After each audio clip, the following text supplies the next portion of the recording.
I'm Wendy, a 33-year-old homemaker. I live with my 5-year-old son Ted, my husband Matt, and my mother-in-law Judy. We started living with Judy last year after my father-in-law passed away. She began complaining, "The TV is the only one I talk to," and screaming, "I'm going to lose my mind living like this." So, we took her in. Frankly, we've never gotten along. "Look how dirty the stove is again," Judy would remark sarcastically. "It's more practical to let the dirt build up before cleaning." I brushed off her nagging. This kind of snide comment was bearable when directed at me. However, it became unbearable when it involved my son. One day, Judy took Ted to the park, and on their way back, he was sipping orange juice from a bottle as he walked. "You shouldn't walk while drinking juice. You didn't wash your hands at the park. And if you bump into someone or fall, you could spill it on your clothes or hurt your mouth. Walking and drinking could even cause cavities." I scolded as I took the bottle away. Then Judy snatched the bottle back, saying, "Mom is so fussy. He was just thirsty, it's okay. Mom is weird and mean." It turned out Judy had bought him the juice. After all, Ted doesn't have money. Nor is he tall enough to reach the vending machines. I couldn't help but confront Judy. "Mother, this is frustrating. It's only a 5-minute walk from the park to our house. You could have just let him drink at home," I said. But she retorted, "I'm on my grandson's side. I want to buy him his favorite juice. This isn't about taking sides. Every mother has her own parenting philosophy. Mine involves explaining why something is inappropriate, not just saying it's bad manners." Yet, she completely ignored this, persisting with, "I'm on my grandson's side. Mom is just being cruel. It's really Ted who will suffer in the future because of this destruction of parenting principles." This issue also cropped up in his kindergarten life. For example, Ted's lunch at kindergarten is a packed meal. One morning, as usual, I prepared his lunchbox. Peeking inside, Ted exclaimed joyfully, "Wow, steaks today." Seeing his happy face made me smile too. However, he then pointed at the green vegetables and corn sauté and complained, "I don't like these greens. And I don't like corn either. Green vegetables help make blood for your body. Corn," he mispronounced, which was rather cute. "And I'm not so fond of these carrots either," he added, pointing at the glazed carrots. "Why not?" "They're sweet and delicious," I responded, to which he replied, "Because it's not meat. If I made it all meat, we'd have a horrifying hunter-gatherer meal." I thought to myself. Unfortunately, Judy ended up preparing that exact terrifying menu without asking. "If you don't like it, let's just throw it away," she said, picking out those 2 side dishes from his lunchbox and tossing them into the organic waste. "What?" I gasped in shock as she ruthlessly discarded the vegetables. With the carrots and spinach gone, there was an empty space in the lunchbox. Then Judy said, "Let's fill this space with more steak," taking one of the 2 remaining for our lunch, cutting it into 4 pieces on the chopping board, and stuffing it into the empty space. Now the lunchbox only had stewed steaks and rice. A striking contrast of dark brown and white, leaving me stunned. "Hey, Mother, that was supposed to be our lunch," I objected. "Mom is stingy, isn't she? Not giving her own steak to Ted. Grandma will defeat the mean mom for you." "I'm on your side," she retorted. When Ted went to kindergarten, she'd say, "Why don't you just have some random frozen food for lunch? I'll eat what's left here." This was how Judy always kept an eye on the meat distribution in Ted's lunchbox. I'd resist, "There's no more meat," but then she'd say, "Well, let's pack some potato chips Ted likes next to the meat." Ending up with a lunchbox filled with meat, potato chips, and rice, a terrifyingly junky meal. It didn't stop there. She even interfered with safety discipline, which could be life-threatening. I teach. You mustn't cross at the red light because cars might come from the side and hit you. Making the reason clear. But Judy would undercut me, saying, "It's fine because Grandma is with you. Just cross." And she'd demonstrate by crossing at the red light herself. I was horrified. This was a serious matter, as it involved my son's life. When I sternly objected, Judy would tell Ted loudly enough for me to hear. "You want to go home quickly, but Mom is the bad one." If we return to the basics of a mother's discipline for her children, it revolves around two main points. First, to enable them to live sociably within society, and second, to equip them with the skills to protect themselves. The first point ensures they do not live selfishly and cause distress to others, thereby avoiding social isolation. The second is to prevent accidents and maintain their health. Both are essential. And it's not as if I enjoy being disliked by my children. I aim to explain the reasons thoroughly, ensuring even a child's mind can understand and grow. However, my mother-in-law, Judy, completely negates these efforts. In December, faced with the dual challenges of dealing with Judy and parenting, I was at a loss. While my spirits were down, the city around us was lively, wrapped in Christmas illuminations. Ted's kindergarten, being mission-based, also went all out with Christmas tree decorations. At our home, we had a tradition where the children would write letters to Santa Claus about what they wanted, which they would hand over in mid-December. We would secretly prepare the desired items and place them under the Christmas tree on the night of the 24th.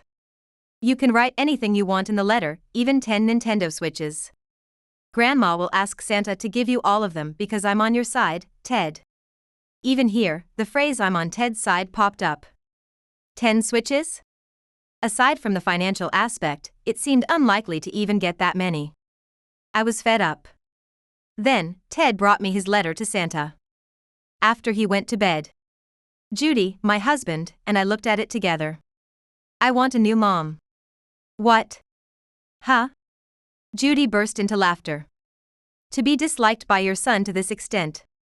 It's because you nag about every little thing. I need to protect Ted from you.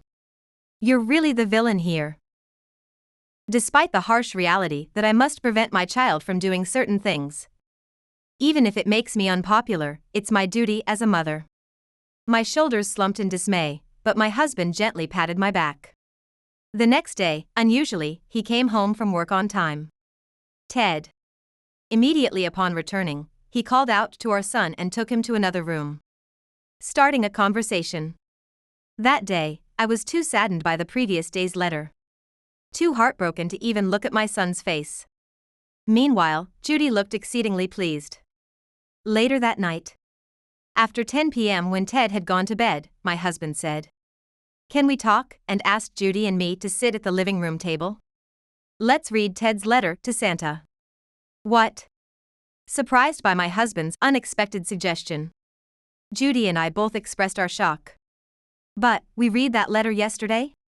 I said disheartenedly, to which he replied, "No, I asked Ted what he really meant by wanting a new mom, and what kind of mom he would like, since Santa might not understand from that letter.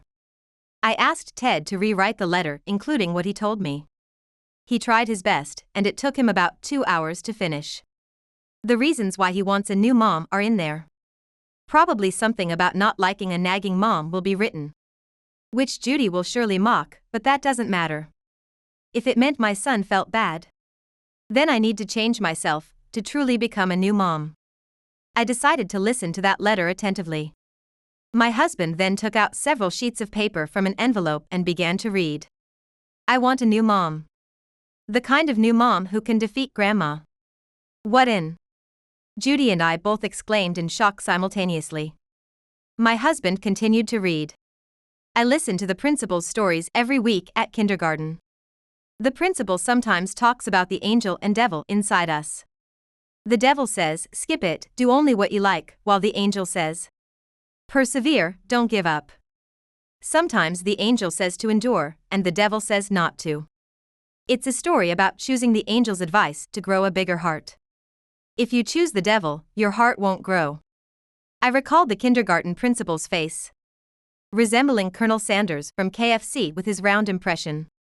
I think about which one is better just for myself, and I choose the angel.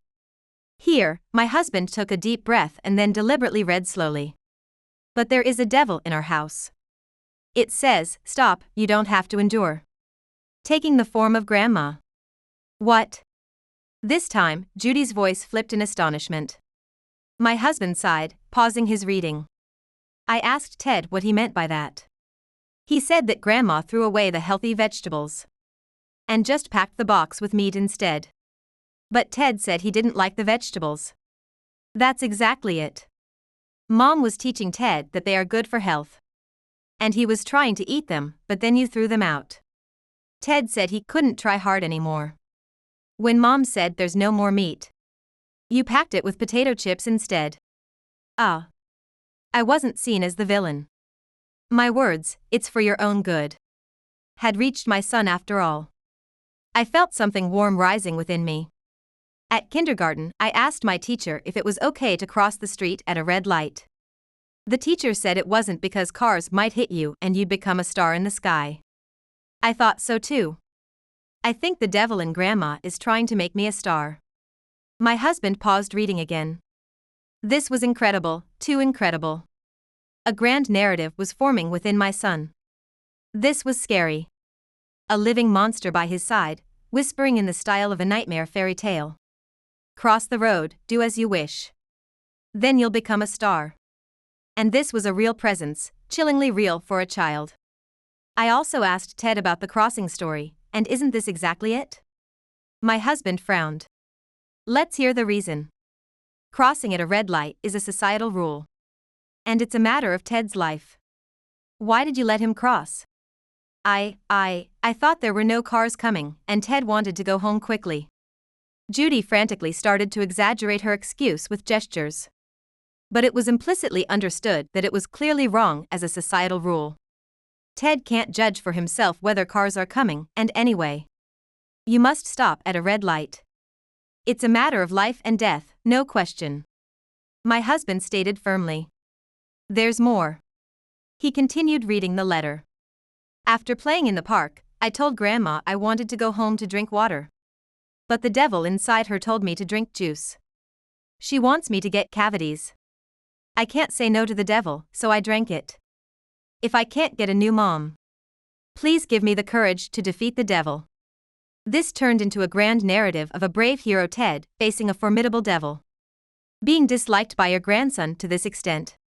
It's all because you tempt Ted towards the easier option. My husband repeated what Judy had said to me the day before. It was a perfect boomerang. Let's read the ending. He read the last piece. The mom who teaches the heart of an angel says it's not okay. But I can't defeat Grandma's devil. So, please give me a new mom. Then, my husband's tone slowed again. But I love my current mom, so no exchanges. Please just add a new mom. Tears burst forth uncontrollably from me. It had been truly painful to be branded a villain and mean by Judy while trying to keep my son from harm's path. It felt as if a tense weight had been lifted from my shoulders. That's all. My husband folded the letter. Judy's lips turned white as she clenched them. And I could even hear her grinding her teeth. I understand what Ted is saying. As he put the letter back into the envelope, he declared. Crossing on a red light. That's nothing but the whisper of a devil. Saying it's because the grandchild is cute doesn't make it a valid reason. The devil must be expelled. Then, to me, it must have been hard to say a lot of things because she's your mother-in-law. Thank you for your efforts. I heard the sound of my own tears dropping onto the table. In the end, Judy said to Ted, I'll become a good grandma, but until then, I'll stay outside, leading to another separation. However, my husband firmly stated, I have no intention of letting her meet our son again. As for Ted's request for a new mom, when my husband told him, I spoke to Santa, but it seems tough to transport living things, Ted countered. But Rose in my kindergarten got a hamster from Santa. My husband hurriedly improvised. Small ones are okay, but big ones are tough. So no lions. The result? It's white plushie. On Christmas Day, Ted held a big, fluffy seal plush as big as his own body. This is supposed to ruin people. I heard they have one at Aaron's house. And it makes you fall asleep instantly when you hug it, Ted said joyously. Devils are bad, but ruin people white plushie is okay? I muttered jokingly. Well, but Looking at White Plushie's face, my husband said. If every family had one of these, there'd probably be no conflicts in the world. As we all buried our faces in the lying plush next to White Plushie. The laid-back face of the plush seemed to bless us. Merry Christmas. Blessings from the angels.